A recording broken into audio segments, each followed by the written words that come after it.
Hello, I am Steve Morel. I am one of 5 celebrities taking part in this year's Grey County Reads.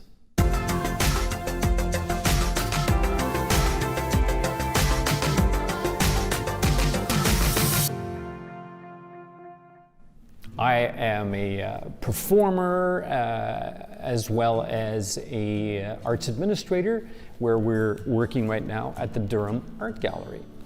And it's a beautiful place if you've never been here in downtown Durham, right across the Heritage Walkway Bridge. And I also perform in a little funk band locally called Higher Function. And if you've ever been at Heartwood dancing with us, then we've sweat together. The book I'm defending is Moon of the Crusted Snow by Waubgeshig Rice. The reason you should vote for Moon of the Crusted Snow is because it's a very timely fable. It's a lovely, not long book. It's not going to take up your whole winter, but it will stay with you the whole winter. And it's set in the winter.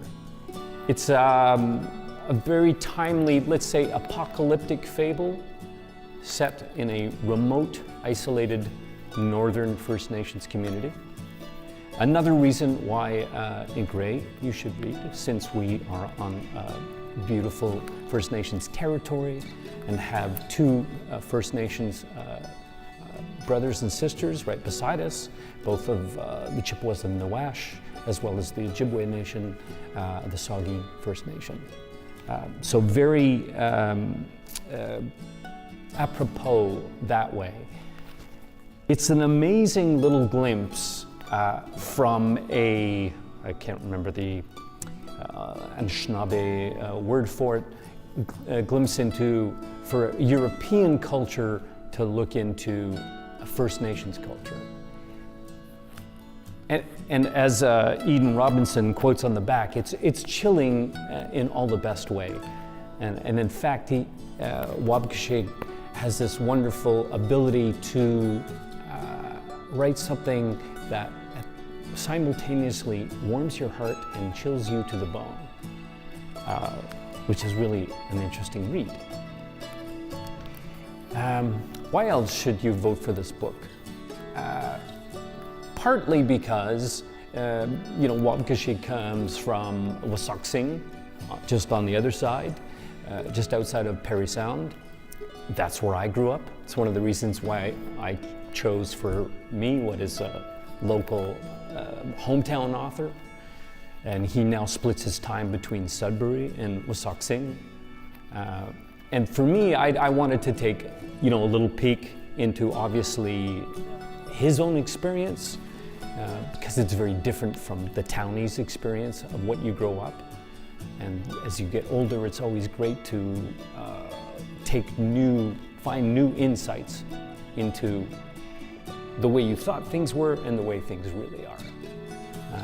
And to me, that's a really interesting way.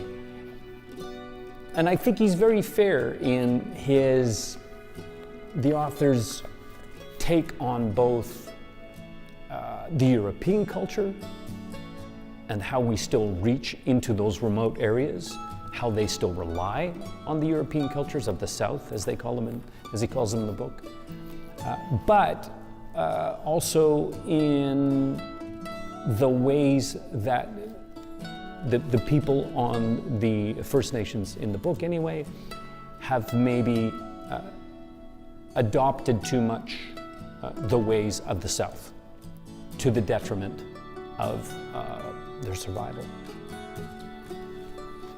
Pure and simple. Another good reason to read this book, you start to learn some great Anishinaabewin words. Did you know the word for moose is musu? Musu. Now I don't even know why we don't use that. Obviously, I'm not an entomologist, but I mean, obviously that comes from the word musu. Moose is so close, right? But I just thought moose is such like an ancient dinosaur that still walks among us. Musu is a much better word. using, a rare Z in an animal's name, like a zebra, muzu, that's good. Or baboon for winter. So I'm learning some Anishinaabe words, and he does a great job of peppering in conversation that way, but he also very much writes characters who are still on the cusp, losing a culture, but rediscovering it through this little calamity that happens when everything goes out. The lights go out, the telephones stop working, the kids can't get on their cell phones, the internet and video games go black, and then winter hits. How do you survive? Think how hard that would be, say, Kitchener, Waterloo, in Durham. Now think of how hard that would be in very remote Northern Ontario, where you're wondering, is the next food supply going to come on the truck in a week's time, in 2 weeks' time? As the diesel runs out and the plows can no longer plow the roads, and you don't even have enough gas for snow machines. So it's that kind of apocalyptic background. And a book like this, which is very readable, palpable, and I made it through 3 times because I really wanted to, because my first read through, sometimes it felt like a little bit of a slap, from my background. But there's more of an embrace, and when you put yourself more into the characters, and when you grow up in Parry Sound during the wintertime, it's not hard to. Because we've had some big old baboons when I was a kid where you couldn't get out the front door because of the snowstorms. Then it starts to sneak up on you. It turns into a very large book in a very small package. That's why I defend Moon of the Crusted Snow by Waubgeshig Rice.